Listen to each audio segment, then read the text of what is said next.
దీంట్లో నా ప్రయత్నం ఏదో చెప్పడం తప్ప నేను వచ్చి ఏ గ్రామంలోనూ తిరగలేదు, ఏ మండలంలోనూ తిరగలేదు. చాలా శ్రద్ధ తీసుకొని చేయబట్టే మనం అందరికంటే ముందు దీన్ని సాధించుకోగలిగాం. ఈ నెల ఇవన్నీ కూడా పూర్తి చేశాం కాబట్టి ఇందాక భాస్కర్ రెడ్డి చెప్పినట్లు ఈ ఫోన్ నెంబర్లన్నీ కూడా మనం డిజిటలైజ్ చేసి సెంట్రల్ ఆఫీస్కి పంపిస్తాం. ఎప్పుడైనా ఆయన మాట్లాడాలనుకుంటే కాన్ఫరెన్స్ కాల్లో ఈ ఫోన్ నెంబర్లకు అంతా కూడా ఫోన్ చేసి జగన్మోహన్ రెడ్డి గారి నేరుగా మనందరితో కూడా మాట్లాడే పరిస్థితి ఉంటుందని కూడా మీకు మనవి చేస్తూ ఉన్నాను.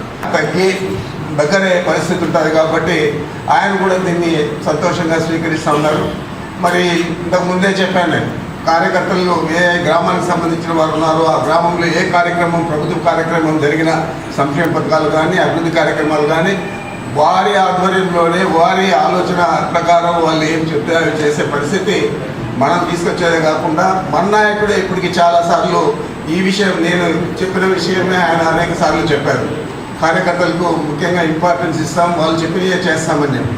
కాబట్టి కొత్త తరహాలో కొత్త పద్ధతిలో మన ప్రభుత్వం వచ్చిన తర్వాత ఈ ప్రభుత్వం నడుస్తుంది. అందాక మనమందరూ కూడా ఈరోజు ఏ విధంగా మీరందరూ కూడా వాలంటరీగా వచ్చారు. ప్రతి ఒక్కరికి ఏదో ఒక వ్యాపారమో పనో వ్యవసాయమో ఏదో ఉన్నా కూడా పక్కన పెట్టి పార్టీ కార్యక్రమానికి కూడా మీరు ముఖ్యంగా మద్దతు ఇస్తూ ఉన్నారు. కాబట్టి తప్పనిసరిగా మీ అందరి ఆశీర్వాదంతో, మీ అందరి మద్దతుతో తప్పకుండా జగన్మోహన్ రెడ్డి గారు తిరిగి మళ్ళా ముఖ్యమంత్రి అవుతారు.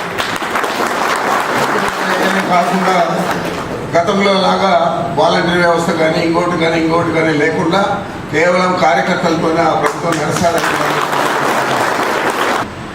మన నాయకుడు జగన్మోహన్ రెడ్డి గారు 17 మెడికల్ కాలేజీలు ఏకకాలంలో చాలా వరకు పూర్తయ్యాయి. వాటిని మోకాలు అడ్డపెట్టి ఇవన్నీ ప్రయత్నం చేస్తూ ఉన్నాడు. ఈ ప్రయత్నాన్ని రాష్ట్రంలో అందరూ కూడా వ్యతిరేకిస్తూ ఉన్నారు.